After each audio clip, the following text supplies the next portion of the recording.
আসসালামু আলাইকুম দর্শক, আশা করি সবাই ভালো আছেন। আজকে আমি একটা সহজ রান্না করব। এটা হলো রেড স্নাইপার মাছ, অনেকে লাল পুমা বলে থাকেন। এই মাছটাকে অনেকে অনেকভাবে ডাকেন। এই মাছটাকে আজকে আমি পেঁয়াজের কড়ি দিয়ে, রসুন দিয়ে, একটা পেঁয়াজ আদা দিয়ে ভুনা করব আজকে, এবং এটা গরম ভাত দিয়ে খাবো। সো আমি প্রথমে এই মাছটাকে এবং সমস্ত কিছু যে আইটেমগুলো আছে এগুলোকে আমি ক্লিন করে নিব। তো সাথেই থাকুন। ওকে, এই মুহূর্তে আমি আমার সকল উপকরণগুলো পরিষ্কার করে নিয়েছি।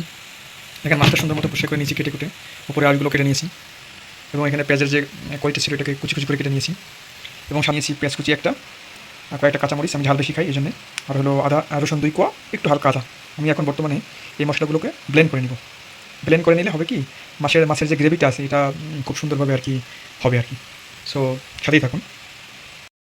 ওকে, এই মুহূর্তে আমার যে আদা রসুনের যে পেঁয়াজের ব্লেন্ড ছিল ওটা ব্লেন্ড করে নিয়েছি, সাথে একটু পানি দিয়ে দিয়েছিলাম, যার কারণে এটা আসলে আমি একটু পানি পানি হয়েছে আর কি। সমস্যা নেই, যেহেতু আমি এটা ভুনা করবো, তো আমি অপচয় করি আর কি, সব কিছু নিয়ে নিলাম আর কি। তো আমি এখন বর্তমানে মাছটা কাঁচা রান্না করবো আর কি, কাঁচা রান্না করে স্বাদ বেশি পাওয়া যায়। আমি এখন বর্তমানে এই পেঁয়াজটাকে দিয়ে ভাজবো আর কি, তাই জন্য আমি গ্যাসে একটা ফ্রাই প্যান বসিয়ে দিয়েছি। এটা মোটামুটি ট্রাই করবেন জন্য, একটু বড় দেওয়ার জন্য। তো আপনি এখন জালটা আপনি ধরিয়ে দিন, মিডিয়াম জাল অথবা সর্বোচ্চ জাল ট্রাই করবেন ধরিয়ে দেওয়ার জন্য, দিয়ে আপনি পেঁয়াজটা ওখানে অ্যাড করে দেবেন। আমি গ্যাসটা ধরিয়ে দিলাম হাই হিটে আর কি। এখন ওয়েট করবো এটা গরম হওয়া অবধি। গরম হয়ে গেলে আমি এখানে তেল অ্যাড করে দিব, এখানে পানি আছে, সো পানিটা শুকনো পর্যন্ত ওয়েট করতে হবে। এই মুহূর্তে আমার পাতিলটা গরম হয়ে গেছে, কড়াইটা আমি এখন এখানে সয়াবিন তেল অ্যাড করে দিব। আমি অল্প তেল দিয়ে রান্না করবো, বেশি তেল দিয়ে না, পরিমাণ মতো আর কি, যেন তরকারিটা হয় আর কি। এটা আমি দিয়ে দিলাম, এখন এটা ওয়েট করবো গরম হওয়া পর্যন্ত। গরম হয়ে গেলে আমি এখানে আমার যে পেঁয়াজের কড়িটা আছে এখানে করে দিই। বিশেষ করে এই মাছটাতে কোনো গন্ধ নাই, সুতরাং আপনি ভাজলে পরে যে আপনার একটা গন্ধ থাকবে, সেই গন্ধটা আসলে এখানে এরকম নাই। সাইডে আপনি রান্না করে খেতে পারেন, যারা বিদেশে থাকেন, অনেকে অনেক নামে চিনি, ইউরোপে বিশেষ করে আর কি রেড স্নাইপার নামে চিনি আর কি। মাছটা অনেক সুস্বাদু আর কি, মাংসটা নরম সফট, বাংলাদেশের তেলাপিয়া মাছের মতো। তো এটা গরম হয়ে গেছে, আমি এই মুহূর্তে এখানে পেঁয়াজের কড়িটা করে দিলাম। বিসমিল্লাহ। কড়ি আর একবার তেলের মধ্যে আছে দিয়ে এটা আমি ভাজবো।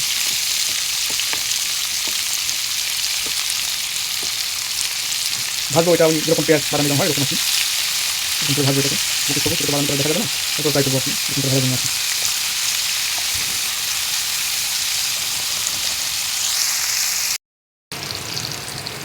প্রিয় দর্শক, যখন আমার পেঁয়াজটা মোটামুটি আর কি ভাজা হয়ে যাবে 2 মিনিট অথবা 3 মিনিট পরে, তো তখন আমি এখানে আমার যে কাটা মাছগুলো আছে এগুলো এক এক করে অ্যাড করে দিব।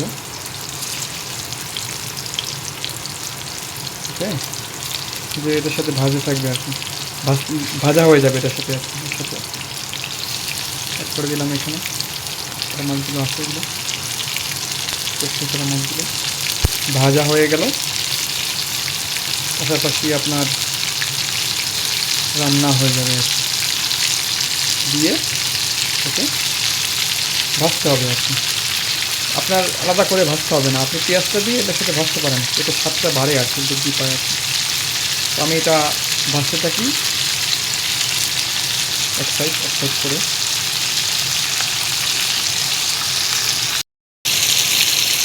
তো দর্শক, এই মুহূর্তে আমার মাছের 1 পিঠ ভাজা হয়ে গেছে।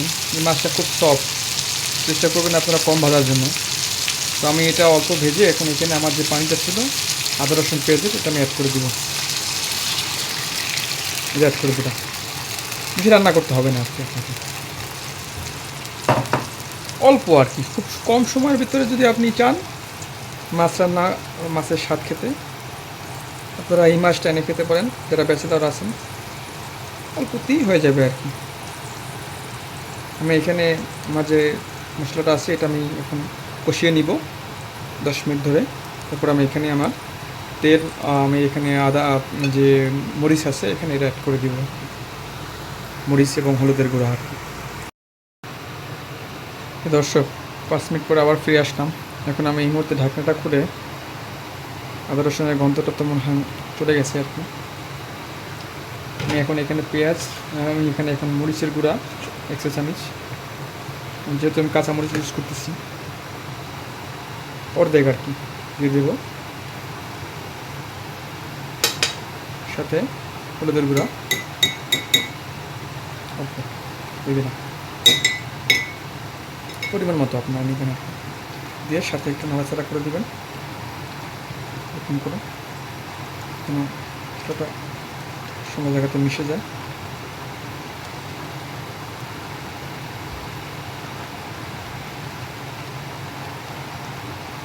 যে নাড়াচাড়া করে দিলাম।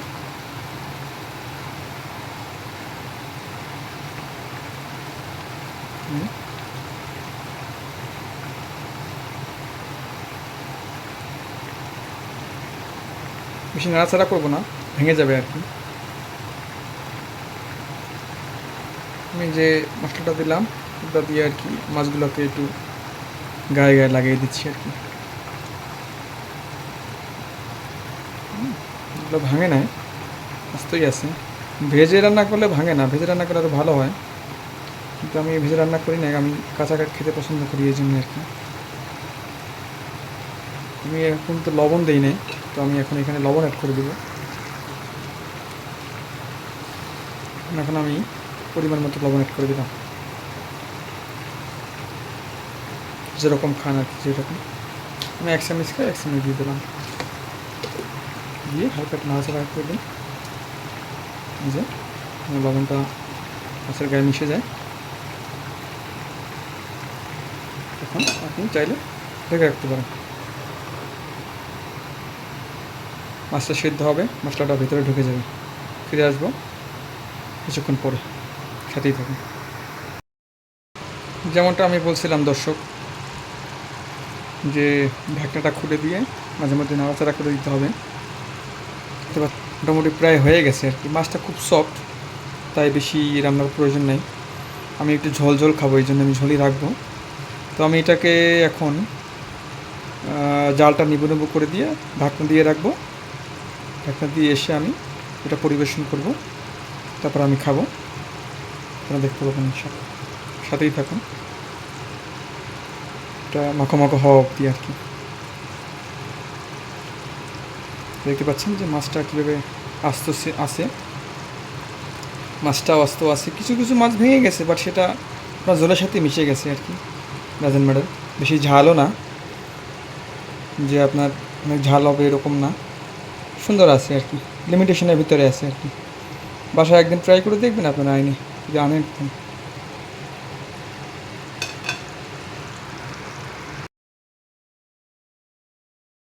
প্রিয় দর্শক, আপনারা দেখতে পাচ্ছেন যে এই মুহূর্তে আমার মাছটা মাখো মাখো হয়ে গিয়েছে, গায়ের সাথে পানি লেগে গিয়েছে ঝোল ঝোল আকারে। আমি এই মুহূর্তে একটু জিরা অ্যাড করে দিব স্বাদ বাড়ানোর জন্য। অনেকে মাছে জিরা খায়, অনেকে খায় না, এটা অপশনাল আর কি, চাইলে দিতে পারে, না দিতে পারে। আমি হালকা একটু দিয়ে দিলাম স্বাদ বাড়ানোর জন্য, আমি পছন্দ করি তাই। দিয়ে এটাকে হালকা একটু নেড়ে দিবেন যেন জিরাটা ওই ঝোলটার সাথে লেগে যায় আর কি। এই যে এইভাবে দেখেন মাছগুলো কীভাবে ভাঙে না, প্রত্যেকটা সেপারেট আছে। আমি কিন্তু পানিও এখানে এক্সট্রা অ্যাড করিনি। ওই যে মশলা বাটার সময় যে পানিটা দিয়েছিলাম, সেই পানির থেকেই কিন্তু আমার মাছটা রান্না করা হয়ে গিয়েছে। তো এটা সিম্পল এবং সহজ, চাইলে বাসায় ট্রাই করে দেখতে পারেন। আমি এটা এখন পরিবেশন করব, সাথেই থাকুন। দর্শক, আপনারা দেখতে পাচ্ছেন যে মাছটা কতটা সফট হয়েছে, দেখেন। এটা হলো মাছ, ভিতরে কোনো কাটা নেই, বড় সফট এবং খেতে অনেক সুস্বাদু। মশলাটা ঝোলটা খুব সুন্দরভাবে এর ভিতরে ঢুকে গিয়েছে আর কি। মাছের সাথে একটু হালকা 1-2টা কাটা থাকবে আর কি, এটা আপনি চাইলে হাত দিয়ে পরিষ্কার করতে পারেন। এরকম ভাতের সাথে এড করে একটা বাইট, মাশাআল্লাহ। দর্শক, এই মুহূর্তে আমার রান্না করা শেষ। দেখতে পাচ্ছেন যে এটা আমি মাখো মাখো করে ফেলছি। এটা বেশি কালার হয়নি, তবে আমি কালারফুল করিনি, যে অনেক মশলা মরিচ দিয়ে রান্না বান্না করে না, আমি এরকম করিনি। আমি সাদা মাটা রান্না করছি আর কি। আশা করি এটা সুস্বাদু হবে। সাদা ভাত, লেবু আর এরকম আপনার মাছ নিয়ে আপনারা ট্রাই করে দেখবেন রান্না করা কেমন লাগে খেতে। তো আমি এখন এটা খাবো ইনশাল্লাহ। সবাই ভালো থাকবেন। আর আমার যদি ভিডিওটা আপনাদের কাছে ভালো লাগে থাকে তাহলে আপনারা অবশ্যই সাবস্ক্রাইব, লাইক, কমেন্টস করে শেয়ার করে দেবেন ইনশাল্লাহ।